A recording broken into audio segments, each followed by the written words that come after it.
Alors, il y en a beaucoup d'enfants avec nous aujourd'hui. J'aimerais vous mentionner que c'est vraiment une joie pour moi d'être avec vous aujourd'hui. Ça faisait quand même quelques années que j'avais pas eu l'occasion de venir au ralliement. Merci beaucoup, merci beaucoup. En fait, l'année passée, j'étais supposé d'être là pour prêcher, mais quelques jours avant le ralliement, mon épouse et moi, on a attrapé la COVID. Alors là, on a l'impression que c'est loin, loin, loin derrière nous, mais c'est pas si loin que ça, n'est-ce pas? Mais très content d'être là avec vous aujourd'hui, très content de voir des gens d'un peu partout, de toutes les églises du Québec. Et c'est une belle occasion pour ça, de voir des gens qu'on n'a pas vus depuis très, très, très longtemps. Et j'aimerais remercier mon ami Mario Roy qui m'a invité à prêcher aujourd'hui. Merci beaucoup pour l'invitation, Mario. Puis Mario et moi, ça fait longtemps qu'on se connaît. Ça remonte à ma première année de vie chrétienne, 1979. Et j'ai accepté le Seigneur comme mon sauveur en 1978. Cette année, ça va faire 45 ans que Jésus est dans ma vie. Puis je suis très reconnaissant qu'il m'a sauvé. Puis j'aimerais juste vous dire, la personne que je suis aujourd'hui, c'est par la grâce de Dieu. Amen. Par la grâce de Dieu. Merci Seigneur de nous avoir sauvés. Merci de nous avoir gardés. Merci de nous avoir transformés, de nous avoir sanctifiés jusqu'à aujourd'hui. Puis j'aimerais juste dire un grand merci à l'Église baptiste de Lennoxville. Ça fait des années que vous organisez le ralliement. Puis c'est une bénédiction pour les églises de la province. Je sais que c'est beaucoup de travail, beaucoup de préparatifs, installer les toiles qui sont pas tout à fait assez tendues. Là, ça fait des ballons, il faut aller retendre ça pour que ça soit bien installé. Mais merci pour tous vos efforts, l'entretien du terrain, tous les préparatifs. Le dîner ce midi, c'est beaucoup de travail, préparer un dîner pour tout le monde comme ça. Alors, j'aimerais dire un grand merci aux frères et aux sœurs et aux pasteurs de l'Église baptiste de Lennoxville. Et j'aimerais juste vous dire ce matin, lâchez pas. Amen. Ah, c'était pas très fort, je trouve. On recommence. Lâchez pas. Amen. Ah, là, c'était mieux, là. Fait qu'on va en avoir un l'année prochaine, Dieu voulant. Et j'aimerais vous remercier non seulement pour l'organisation du ralliement, mais j'aimerais vous remercier beaucoup aussi pour le camp qui commence ce soir. Puis, un ralliement, c'est beaucoup de travail, mais un camp, c'est encore plus de travail. Là, c'est pas une journée, c'est plusieurs jours, déjeuner, dîner, souper. Puis là, on va prier pour qu'il n'y ait pas trop de pluie, Parce que quand il y a de la pluie dans un camp, c'est un gros défi. Un gros défi d'occuper les jeunes. Puis, moi, j'aimerais vous dire, quand Pierrette et moi, on a commencé notre famille, on est venu pendant de nombreuses années, une année après l'autre au camp, avec un enfant, 2 enfants, 3 enfants, 4 enfants, 5 enfants, 6 enfants, 7 enfants. Alors, c'est tellement des beaux souvenirs, toutes ces belles années-là. On a des souvenirs extraordinaires. Puis imaginez-vous, cette année, il y a 4 de nos petits-enfants qui sont ici. Fait que ça nous rajeunit pas, n'est-ce pas? Avec les petits-enfants qui sont là. Alors, Pierrette et moi, on attend notre 14e petit-enfant. Je pensais que c'était beaucoup, mais j'étais assis à côté d'un frère. Tout à l'heure, il me disait, eux autres sont rendus à 17. Fait que, donc, on est bénis d'être parents. On est bénis d'être grands-parents aussi. Alors, je veux juste, encore une fois, encourager l'Église baptiste de Lennoxville. Continuez dans vos efforts pour le ralliement. Continuez dans vos efforts pour le camp.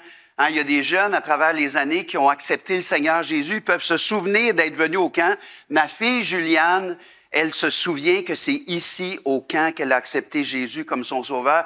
Avec Isabelle, est-ce qu'Isabelle est là ce matin? Elle est en bas avec les enfants. C'est pas surprenant. Elle est toujours en train de s'occuper des enfants. Mais avec sa monitrice Isabelle, elle a prié pour demander à Jésus d'entrer dans son cœur. Puis il y a des jeunes qui ont pris des décisions pour leur vie ici au camp, n'est-ce pas? Puis donc prions cette année pour qu'on puisse entendre encore qu'il y a des jeunes qui ont accepté Jésus comme leur sauveur au camp à travers ce ministère. Puis prions pour que d'autres jeunes qui sont déjà sauvés puissent prendre des décisions pour le reste de leur vie. Puis je nous invite tous cette semaine, mettons ça en priorité sur notre liste de prières. Amen! Mettons ça en priorité sur notre liste de prières. Prions pour les moniteurs, les jeunes, les prédicateurs qui enseignent, puis que Dieu vraiment puisse bénir le camp cette semaine. Vous savez, la préparation de mon message ce matin, ça a été une belle aventure. Et j'aimerais ça vous partager un peu ce qui se passe quand un prédicateur est invité à prêcher. Fait qu'il y a quelques mois, Pasteur Roy m'a téléphoné, je pense que c'était au mois de mars. Et je veux juste dire, Mario, je te félicite d'être tant d'avance. C'est vraiment, vraiment bien. Non, mais c'est une qualité, n'est-ce pas? Parce que des fois, on est un peu à la dernière minute. Alors, je t'encourage, Mario, bravo. Alors, il m'a téléphoné, puis il m'a dit, est-ce que tu serais disponible cette année pour venir prêcher pour le ralliement? Puis, au début de ma vie chrétienne, au début de mon ministère, j'aurais tout de suite répondu, « Bien sûr, Mario, je suis disponible, j'aime ça prêcher, j'aime la communion fraternelle, j'aime être avec les frères et les sœurs. » Mais une chose que j'ai appris à travers les années, c'est qu'il ne faut pas répondre trop vite. Amen. Il faut se donner du temps. C'est que ça, c'est une grande leçon que j'ai appris dans ma vie chrétienne. Puis là, j'ai dit à Mario, est-ce que tu me donnes un certain temps pour prier? Puis il m'a dit, bien entendu, il n'y a pas de problème. Puis quand je pense à l'importance de prier avant de dire oui à des projets, il y a 2 versets que j'aime beaucoup et je suis certain qu'il y en a plusieurs d'entre vous qui les connaissez. Proverbes 3, 5 et 6. Confie-toi en l'Éternel de tout ton cœur et ne t'appuie pas sur ta sagesse. Et le verset 6 dit, reconnais-le dans toutes tes voies et il aplanira tes sentiers. Alors, c'est ça qu'on veut faire dans notre vie chrétienne, n'est-ce pas? On veut se confier en l'Éternel de tout notre cœur, puis on veut le reconnaître dans toutes nos voies. On veut que Dieu puisse aplanir nos sentiers. Moi, j'appelle ça le bulldozer divin. Hein, il passe en avant de nous, il aplanit nos sentiers. Et quand les sentiers sont aplanis, n'est-ce pas que ça avance mieux? Vous êtes d'accord avec moi? Ça avance beaucoup mieux quand le bulldozer divin est passé en avant de nous et qui a aplani nos sentiers. Alors, j'ai commencé à prier. Puis, et j'aimerais juste vous dire très, très rapidement, là, j'avais la paix dans mon cœur. Je me voyais déjà devant vous ce matin en train de prêcher.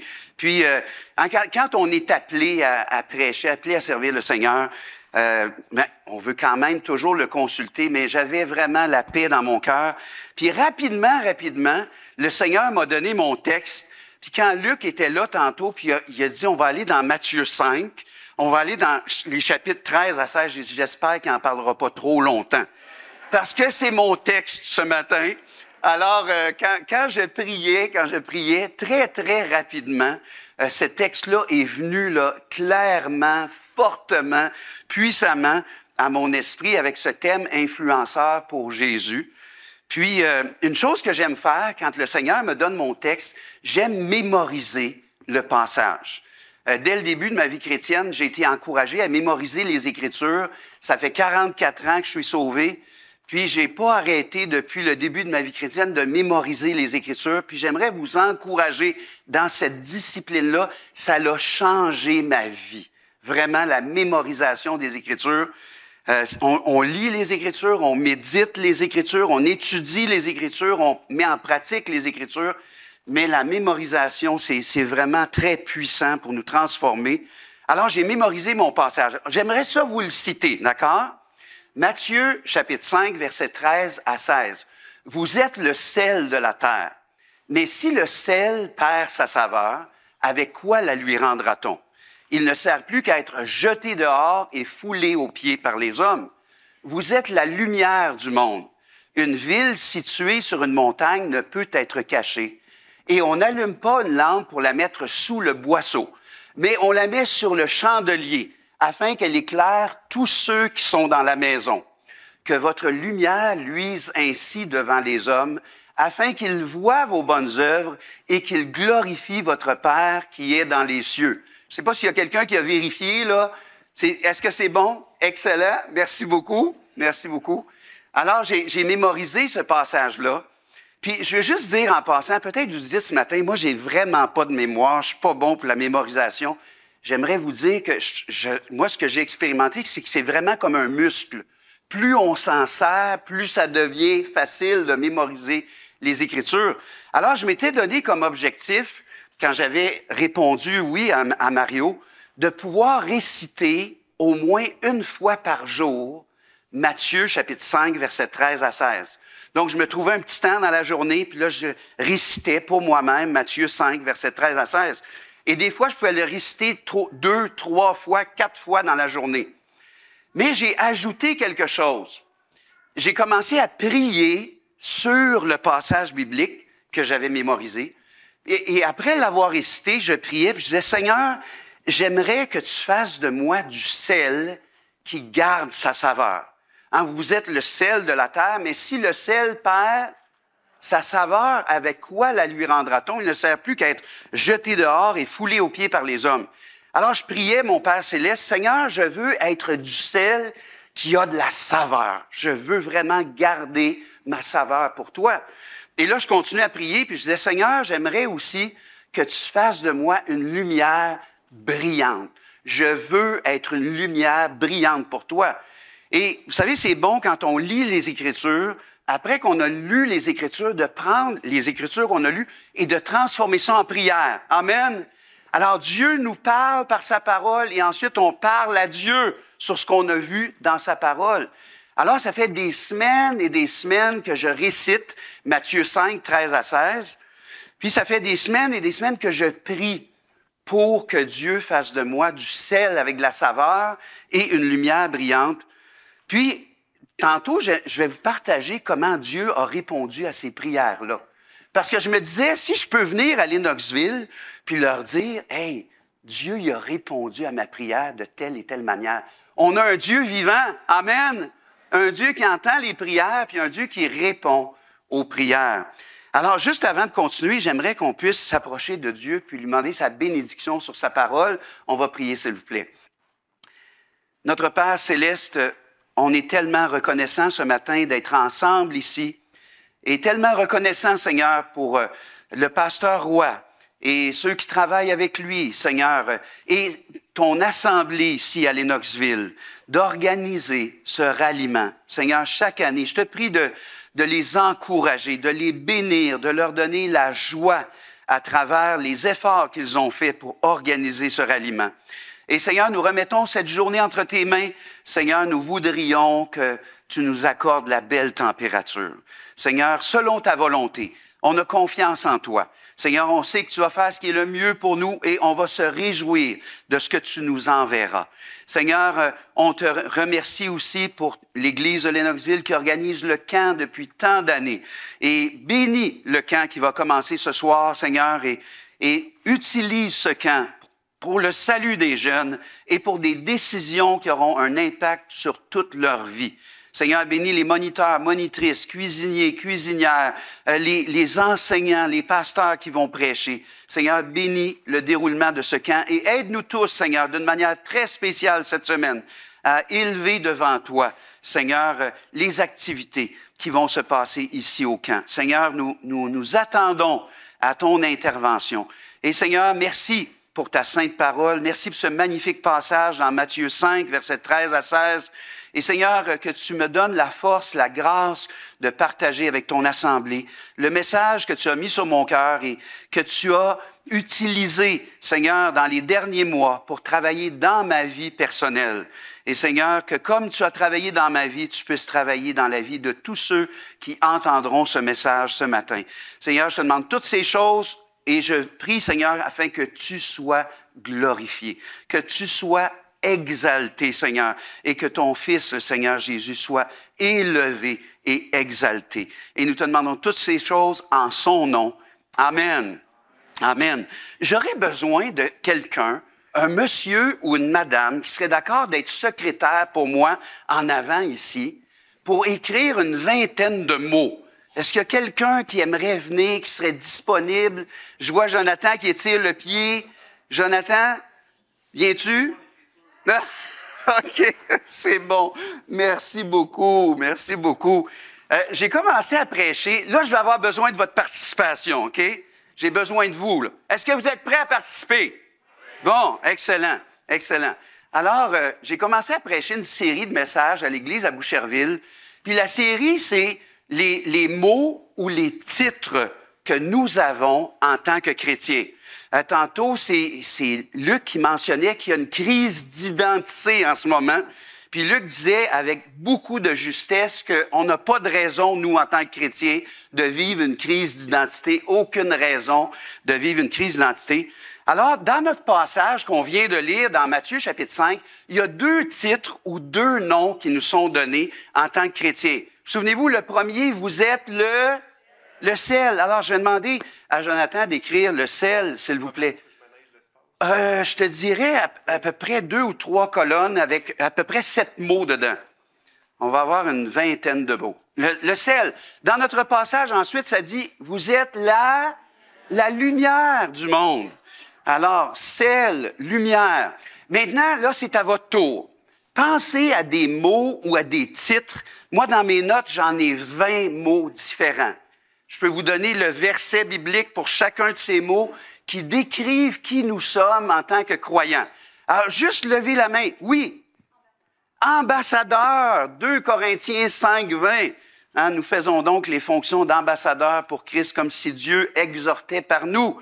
Nous vous en supplions au nom de Christ, soyez réconciliés avec Dieu. D'autres mots. Oui.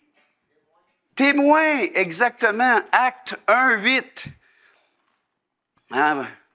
Mais vous recevrez une puissance, le Saint-Esprit survenant sur vous, vous serez mes témoins à Jérusalem, dans toute la Judée, dans la Samarie et jusqu'aux extrémités de la terre. Acte 1, 8. D'autres mots. Oui, madame. Héritier, wow, c'est un beau mot, ça. Héritier, co-héritier. Celui-là, je ne l'avais pas dans mes notes. Là, je suis rendu à 21. 21. Merci beaucoup. Mes notes vont être enrichies. Alors, d'autres mots, oui. Oui.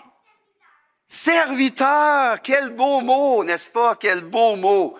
Et je vois une de mes petites filles là-bas, Mégane, où je vois ta main. Brebis, exactement. Jean chapitre 10, verset 27. Oui, Jocelyne. Fils de Dieu, fils et fille de Dieu, ou on peut mettre enfant de Dieu, d'une façon générale. Jean 1, 12 et 13, enfant de Dieu. Donc, oui. Excuse-moi. Une pierre, oui, on est des pierres vivantes, exactement. 1 Pierre, chapitre 1, je vais vous donner la référence exacte, là, je l'ai ici dans mes notes, des pierres vivantes. 1 Pierre 2, 5. Oups! Bon. C'est ça. OK. Voilà. Merci beaucoup. D'accord, est-ce qu'il y a d'autres mots? D'autres mots. Oui, je vois une main là.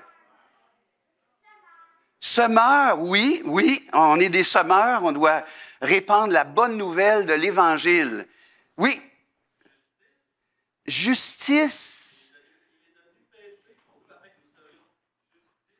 Oui, c'est un bon mot, exactement. 2 Corinthiens 5, 21. Justice de Dieu. On est justifié en Jésus-Christ. Il y a d'autres mots. Sylvain. Chrétien, exactement. Chrétien qu'on retrouve dans le livre des Actes. Attendez un petit peu, je vais vous donner la référence exacte. Actes chapitre 11. Et là, je la vois pas. 26. Acte 11, 26. Hey, il y a beaucoup de mains. Mario. Des pêcheurs. Exactement. Vous serez pêcheurs d'hommes. Hey, celui-là, je l'avais pas dans mes notes aussi. Voyons donc. Comment j'ai pu manquer ça? Alors, je suis rendu au moins à 22, là. Oui, madame. Des disciples, exactement, des disciples. Matthieu 28, 19, des disciples. Oui, je vois la main juste là-bas. Oui. Des justifiés.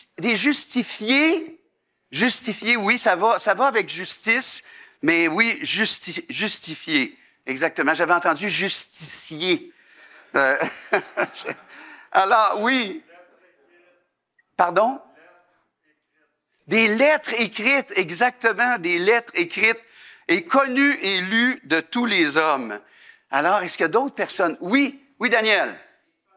Des soldats, exactement. Souffre avec moi comme un bon soldat de Jésus-Christ, Paul a dit à Timothée dans 2 Timothée 2. Peut-être une dernière personne. Oui, Michel. Oui, parfum de Christ, exactement. Fait que là, je vous lis rapidement mes 20 mots. Sel, lumière, ambassadeur, serviteur, saint. On n'a pas mentionné celui-là. Brebis, sarment, sarment, Jean chapitre 15. Témoin, enfant, frères et sœurs, pierre vivante, membre du corps de Christ, sacrificateur.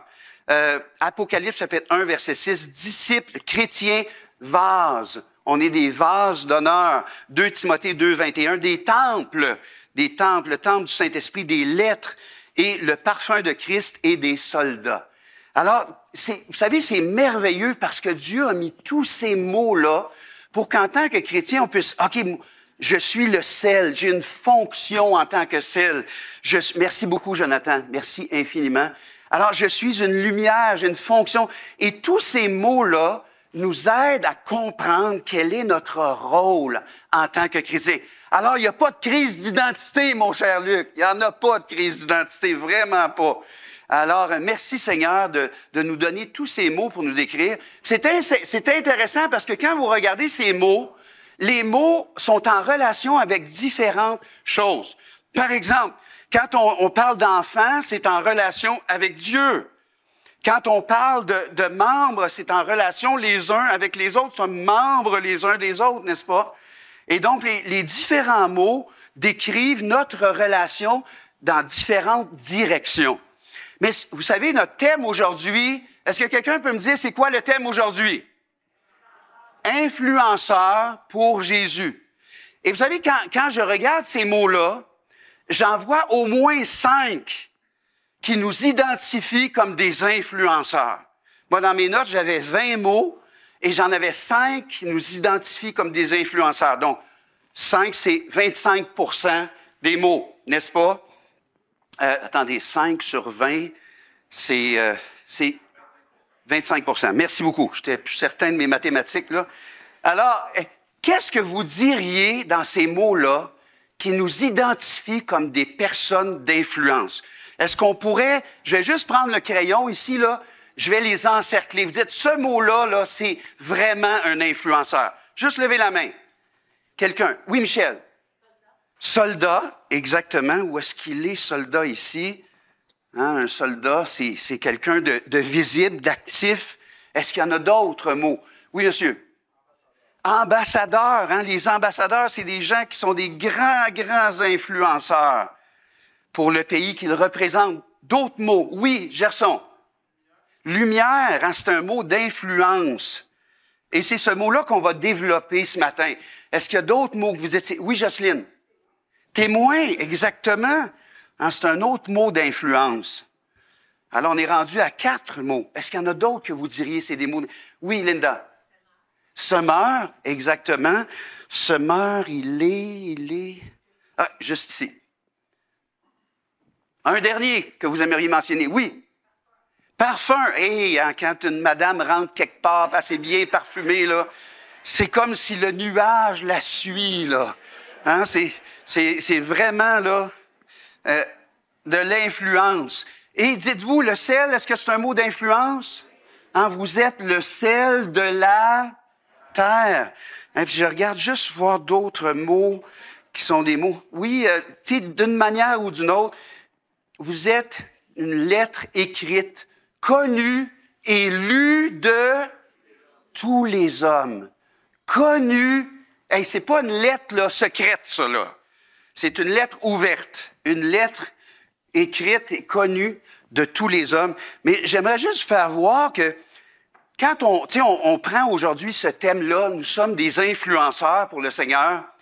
Puis c'est un terme nouveau, hein, c'est un terme récent. Là, il y a quelques années, on pensait pas à ce mot-là. Mais j'aimerais juste vous dire, ça fait longtemps que Dieu a en vue qu'on soit des influenceurs. Amen. Dès le début de l'Église chrétienne, l'Église apostolique, dans le Nouveau Testament, il y a une multitude de mots qui disent que nous, en tant que chrétiens, nous sommes des influenceurs. Le mot était pas là quand ces mots-là ont été écrits, mais la réalité était là, n'est-ce pas? Que nous sommes des influenceurs. Et ce matin, j'aimerais m'arrêter sur le mot lumière avec vous. Mais la première chose que j'aimerais voir avec vous, c'est que la lumière, c'est ce que nous sommes. Hein, Jésus a dit, vous êtes la lumière du monde. Il n'a pas dit « devenez la lumière du monde », il a dit « vous quoi? Vous êtes, c'est votre état, c'est votre réalité, c'est ce que vous êtes. » Il ne nous demande pas de le devenir, il nous dit, il déclare « vous êtes ». Et remarquez bien, il n'a pas dit « vous êtes une lumière du monde », il a dit « vous êtes la lumière du monde ». C'est pas la même chose du tout, n'est-ce pas? Un article indéfini, vous êtes une lumière parmi tant d'autres, au lieu de l'article défini qui dit « vous êtes la lumière du monde ». Parce qu'à part nous, il n'y en a pas d'autres. Dans ce monde de ténèbres, c'est pas vous êtes une lumière du monde, vous êtes la lumière du monde. Et ça fait toute la différence, n'est-ce pas, de réaliser, on a cette position-là, on a ce rôle-là, nous sommes la lumière du monde. Peut-être qu'on le réalisait pas avant, mais là, ce matin, OK, c'est une de mes identités, c'est une de mes fonctions. Je suis la lumière. Alors, le verbe être, vous êtes la lumière, et vous êtes la lumière de quoi? Du monde. Alors là, on parle d'un grand influenceur, n'est-ce pas? Pas juste d'être la lumière de la ville de Lennoxville ou la lumière de la ville de Boucherville. Vous êtes la lumière du monde. Alors, la lumière, c'est ce que nous sommes. Dans notre passage, si vous voulez aller avec moi, si vous n'êtes pas déjà là, dans Matthieu chapitre 5, versets 13 à 16, non seulement la lumière, c'est ce que nous sommes, mais la lumière doit être placée aux endroits stratégiques. Vous êtes la lumière du monde. Une ville située où? Sur une montagne ne peut être cachée. Alors, imaginez-vous que vous voyagez là, quelque part, peut-être en Europe, puis là, il y a une montagne, puis une ville qui a été construite sur la montagne. On peut pas la manquer. On est d'accord là-dessus, là? Il n'y a pas des arbres ou quoi que ce soit qui va bloquer la ville. Elle est très, très visible, cette ville-là. Et ensuite, ça dit, on n'allume pas une lampe pour la mettre sous le boisseau, mais on la met sur le chandelier afin qu'elle éclaire quoi? Toute la maison. Alors, on la met pas sous le boisseau. J'aimerais juste vous dire, le boisseau, c'était une unité de mesure romaine, une unité de mesure de capacité, donc de volume. Et plus exactement, là, je lis dans mes notes, je vais vous dire exactement la capacité, c'était 8,69 litres, cette mesure de capacité-là. Fait qu'imaginez-vous, là, j'ai une lumière ici, j'allume ma lumière, puis en passant, j'ai acheté ça récemment dans une panne d'électricité qu'on a eue à Boucherville. J'en ai acheté trois. Vous savez, quand on manque d'électricité, la première chose qu'on cherche, c'est quoi? La lumière. Hein, l'électricité manque. Et là, on est mal pris, hein? On est vraiment mal pris. Il faut que je vous raconte une petite anecdote à propos de la lumière et à propos des pannes d'électricité. C'est très drôle parce que, 2 clics. Okay.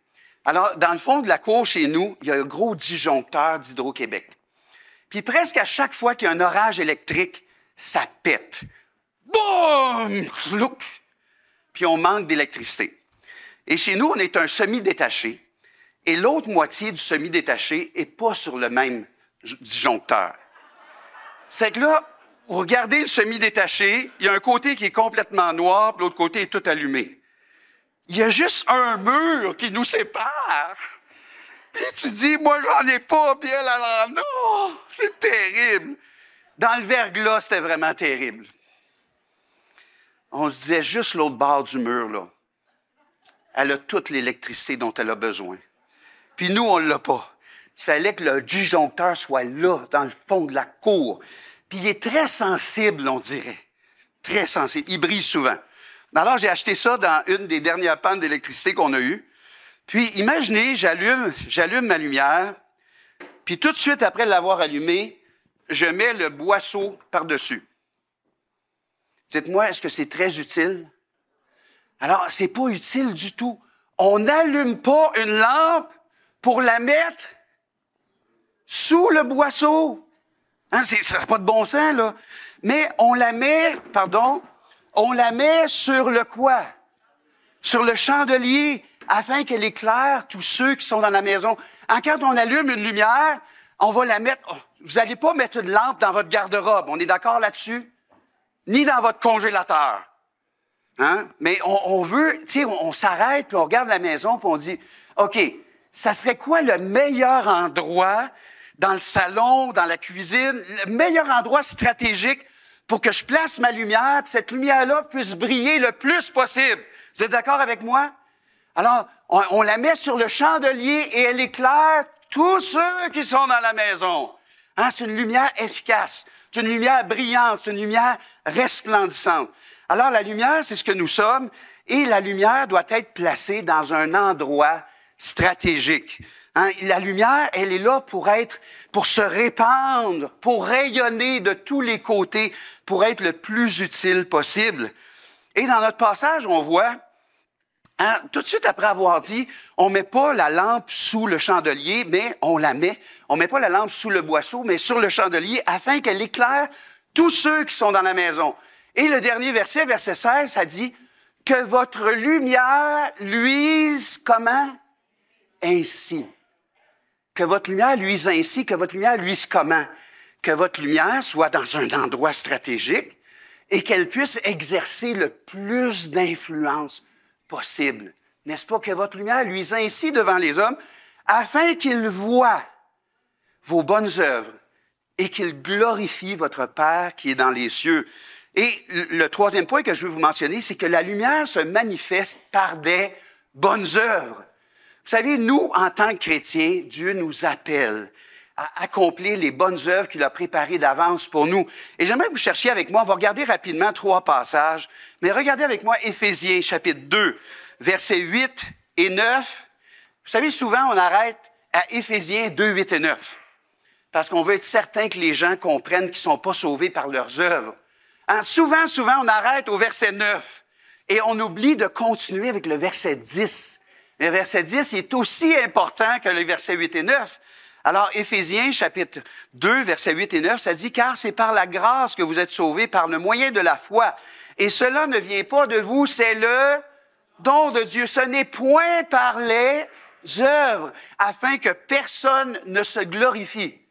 Car nous sommes son ouvrage, ayant été créés en Jésus-Christ pour de bonnes œuvres, qu'il a préparées d'avance afin que nous les pratiquions. » Alors, une des grandes raisons de notre nouvelle vie, de notre création en Jésus-Christ, c'est de pratiquer de bonnes œuvres que Dieu a préparées d'avance afin que nous les pratiquions, afin qu'il voie vos bonnes œuvres et qu'il glorifie votre Père qui est dans les cieux. Si vous voulez aller avec moi dans Tite, le livre de Tite, Tite chapitre 2, un très, très beau passage. Moi, c'est un de mes passages préférés au sujet de la grâce de Dieu. Tite chapitre 2, versets 11 à 14, ça dit « Car la grâce de Dieu, source de salut pour tous les hommes, a été manifestée. Elle nous enseigne à renoncer à l'impiété et aux convoitises mondaines et à vivre dans le siècle présent selon la sagesse, la justice et la piété, en attendant la bienheureuse espérance et la manifestation de la gloire de notre grand Dieu et Sauveur. Il s'est donné lui-même pour nous, afin de nous racheter de toute iniquité, gloire à Dieu, et de se faire un peuple qui lui appartienne, purifié par lui et zélé, dites-moi pourquoi, zélé pour les bonnes œuvres. Hey, on a le privilège en tant que chrétien d'être transformés, puis Dieu a préparé des bonnes œuvres d'avance pour nous, et il veut qu'on soit zélé pour les bonnes œuvres, et que les gens autour de nous vont voir cette bonne œuvre-là comme la lumière qui rayonne de nous, et ils vont glorifier notre Père qui est dans les cieux. Alors qu'on puisse réaliser en tant que chrétien que Dieu nous appelle. C'est une de nos raisons d'être, n'est-ce pas, les bonnes œuvres que nous avons à accomplir. Regardez, on est dans Tite, regardez juste un petit peu plus loin, Tite 3, versets 5 à 8. Ça dit, il nous a sauvés. Merci Seigneur. Non à cause des œuvres de justice que nous aurions faites, mais selon sa miséricorde, par le bain de la régénération et le renouvellement du Saint-Esprit. Il l'a répandu sur nous avec abondance par Jésus-Christ, notre Sauveur, afin que, justifiés par sa grâce, nous devenions héritiers dans l'espérance de la vie éternelle. Verset 8, remarquez bien verset 8. Cette parole est certaine. Et je veux que tu affirmes ces choses, afin que ceux qui ont cru en Dieu s'appliquent à pratiquer quoi? Des bonnes œuvres, qui s'appliquent à pratiquer des bonnes œuvres. Voilà ce qui est bon et utile aux hommes. Vous savez, les œuvres avant le salut, ça vaut 0. Amen. Les œuvres avant le salut, là, c'est nul. C'est des œuvres mortes. Ça donne rien du tout. Des œuvres de la chair qui déplaisent à Dieu. Mais une fois qu'on est sauvé, Dieu nous transforme et là, on peut commencer à faire de bonnes œuvres pour lui. Amen. Et j'aimerais nous inviter tous à ouvrir les yeux autour de nous pour être attentifs à ces bonnes œuvres que Dieu a préparées pour chacun et chacune d'entre nous. Et je veux juste terminer, je veux juste partager de quelle manière j'ai observé dans les dernières semaines, puis je peux dire les derniers mois, depuis que je récite Matthieu chapitre 5, versets 13 à 16, et que je prie, et que je dis à Dieu, Seigneur, je veux être du sel qui a de la saveur. Seigneur, je veux être une lumière brillante autour de moi. Samedi dernier, à 4 heures de l'après-midi, j'ai célébré un mariage. Et c'est un mariage assez spécial. C'est un couple que je connais depuis une vingtaine d'années. C'est un couple qui vivait ensemble, sans être mariés, depuis 29 ans. Puis, à travers les années, j'ai eu l'occasion d'aller les visiter, de partager la parole de Dieu avec eux, de prier avec eux. Ils sont venus à l'église en différentes occasions. Puis, dans les derniers mois, j'ai eu l'occasion vraiment de m'asseoir avec eux, de leur présenter l'Évangile, et les deux ont fait profession de foi. Et ils m'ont dit, on voudrait se marier, et on voudrait que ça soit toi qui nous maries.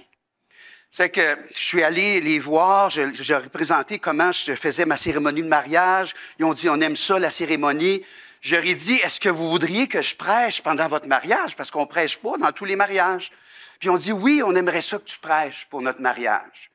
Puis il y avait 70 personnes, mais c'était toutes des personnes qui connaissaient pas le Seigneur. Toutes. C'était pas un mariage chrétien, vous comprenez, là? Fait que moi, je suis là avec au-dessus de 70 personnes qui connaissent pas le Seigneur. Alors, je fais toute la cérémonie et ensuite, je prêche. Puis là, je dis aux gens, j'aimerais juste me présenter avant de prêcher à nos mariés. Je suis le pasteur Pierre Plante, PPP, triple P. Pasteur Pierre Plante. C'est un petit truc pour les aider à se souvenir. Alors, il y a un monsieur dans l'église qui m'appelle au téléphone, il dit « Bonjour, triple P ». Il est juste là-bas, là. « Marc, bonjour, mon cher Marc. Bonjour, triple P ». C'est que, donc, je me présente, je suis le pasteur Pierre Plante. Puis là, je leur dis, vous savez, en tant que pasteur, on a le privilège de pouvoir se marier. Alors, j'ai dit, mon épouse et moi, on est mariés depuis 39 ans. En février prochain, ça va faire 40 ans qu'on est mariés. Et on a eu le privilège d'avoir 7 enfants et bientôt 14 petits-enfants. Et je voulais que ces gens-là sachent que j'étais pas un prêtre, j'étais pas un curé. Puis je savais c'était quoi la vie de couple, vous comprenez? C'est plus utile quand on prêche à un couple de l'avoir vécu. Amen? Hein, c'est bien pratique, là.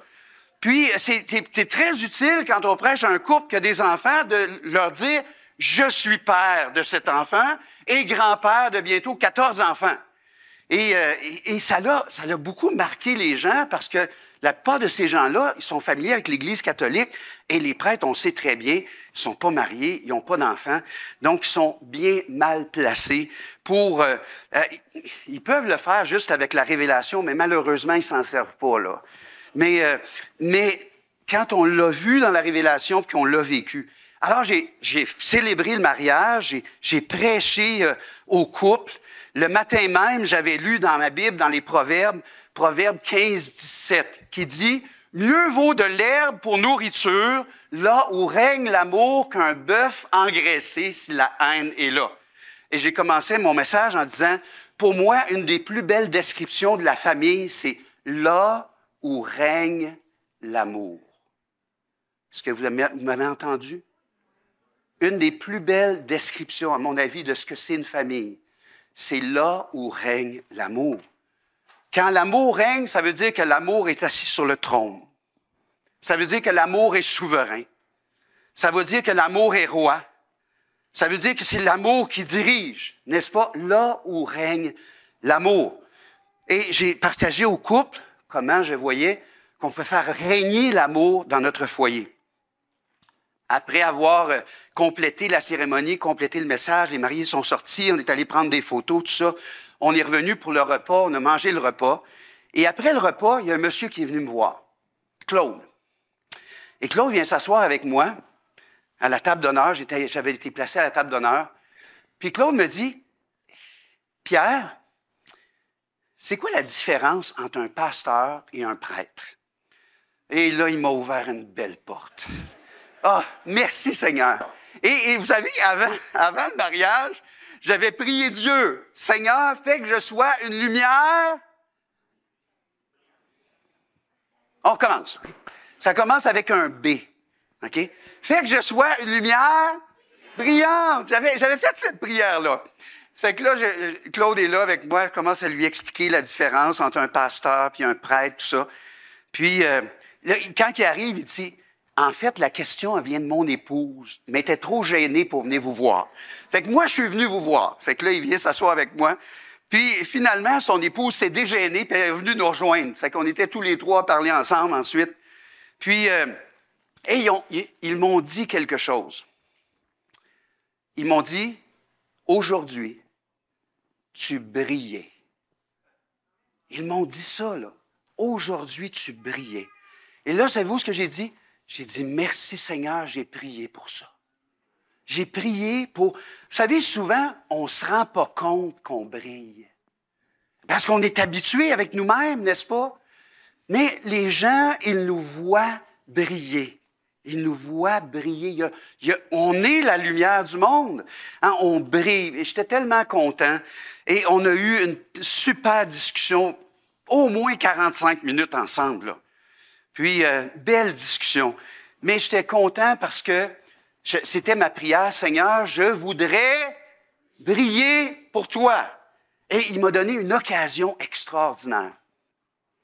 Juste quelques jours avant, il y avait une dame qui a commencé à assister à l'église à Boucherville. Une dame qui est une mère monoparentale, puis elle déménageait. Déménageait de Boucherville à Saint-Hubert. Puis, vraiment, elle n'avait pas d'aide pour déménager. Puis, je lui avais dit, Katia, quand tu vas déménager, appelle-moi, puis on va organiser quelque chose pour t'aider à déménager. Et ce jour-là, c'était le 30 juin, juste la veille du 1er juillet, le grand jour des déménagements. On est allé la déménager, 4 personnes de l'église qui étaient là. Puis, elle avait sa cousine qui était là et sa tante qui était là aussi. Et tout au long du déménagement, la tante, elle a dit au sujet de nous 4 qui déménagions, « Vous êtes vraiment extraordinaires. » Ça faisait pas longtemps qu'on avait rencontré cette dame-là, là. On l'avait pas vue souvent. Mais on a mis de côté toute une journée au complet, puis il faisait chaud, puis c'était humide. Peut-être vous dites, mais c'est de même depuis le début de l'été, de toute façon. Hein, il fait chaud, puis c'est humide. Puis, mais on a déménagé. Puis j'aimerais vous dire une chose. Ils ont vu des lumières brillantes. Ils ont vu des lumières brillantes ce jour-là. Puis, juste en passant, là, avec le couple que j'ai marié samedi dernier, j'ai plein de portes ouvertes pour parler du Seigneur. Là. Vraiment, là. Tu sais, quand tu dis tu mets la main dans une bonne talle, là.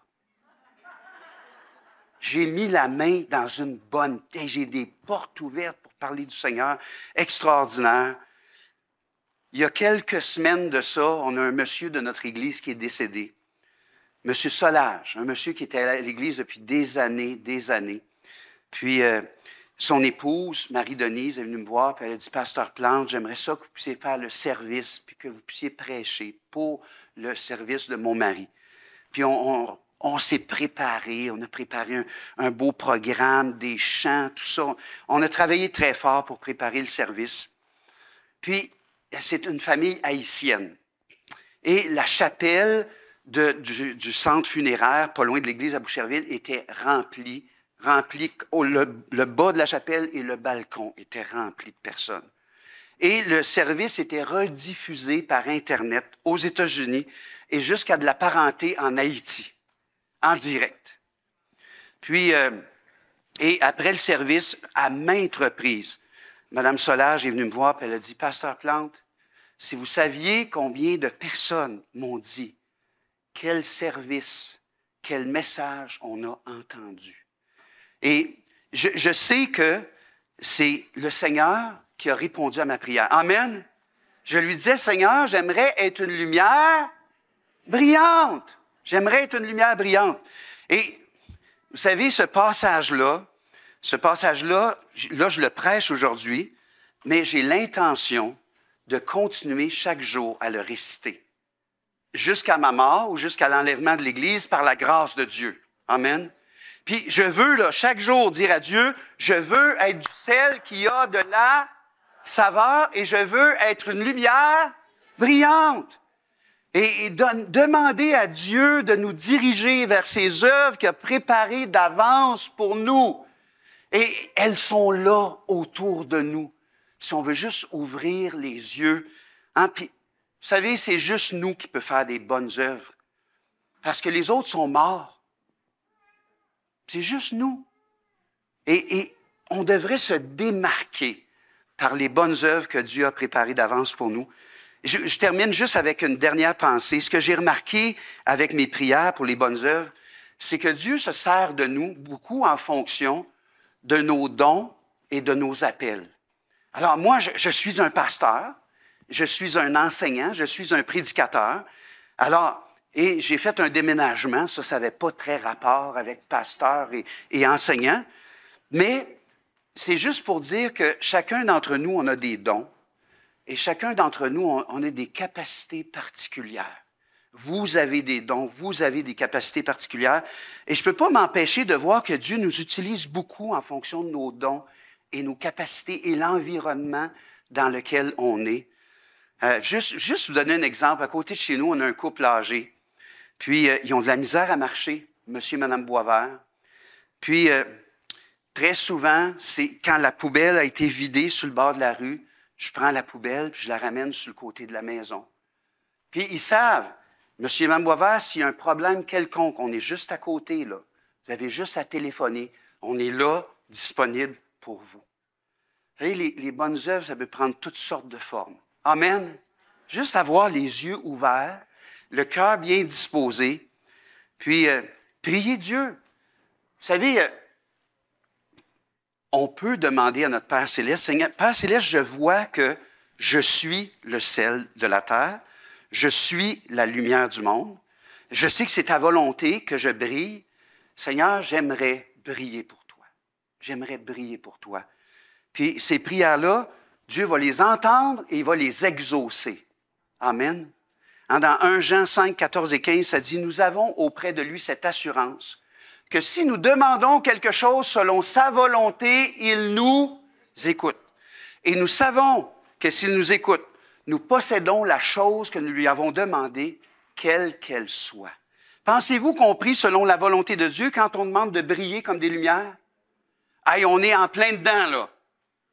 Vraiment, là. Alors, on lui demande exactement ce qu'il veut qu'on fasse. Et j'aimerais nous inviter tous à prier Dieu, qu'on puisse être du sel avec de la saveur et des lumières brillantes. On va prier, s'il vous plaît. Prions.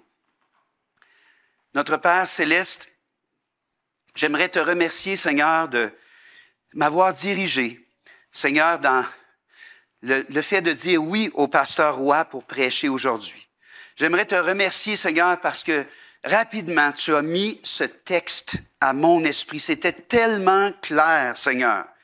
Et merci, Père, que j'ai pu le mémoriser, le méditer de jour en jour et prier sur ce texte. Et Seigneur, merci parce que tu as exaucé mes prières. Tu m'as permis, Seigneur, de briller dans des situations très spéciales, un mariage, un service funèbre, dans des situations bien ordinaires, comme un déménagement. Seigneur, je suis certain que j'ai brillé à d'autres endroits, mais je ne m'en suis pas rendu compte. Seigneur, parce que nous brillons et les gens le voient, les gens le remarquent, ils vont peut-être pas toujours venir nous le dire, mais on est là, on est brillant. Et Seigneur, je te prie que nous puissions, par ta grâce, accepter ce rôle et te demander de briller et d'accomplir les œuvres que tu as préparées d'avance pour nous, d'être zélés pour les bonnes œuvres, Seigneur. Merci. Merci pour ce temps. Merci pour ce discours du Seigneur Jésus. Merci de nous révéler dans ta parole notre identité. Nous te louons et nous t'adorons au nom de Jésus. Amen.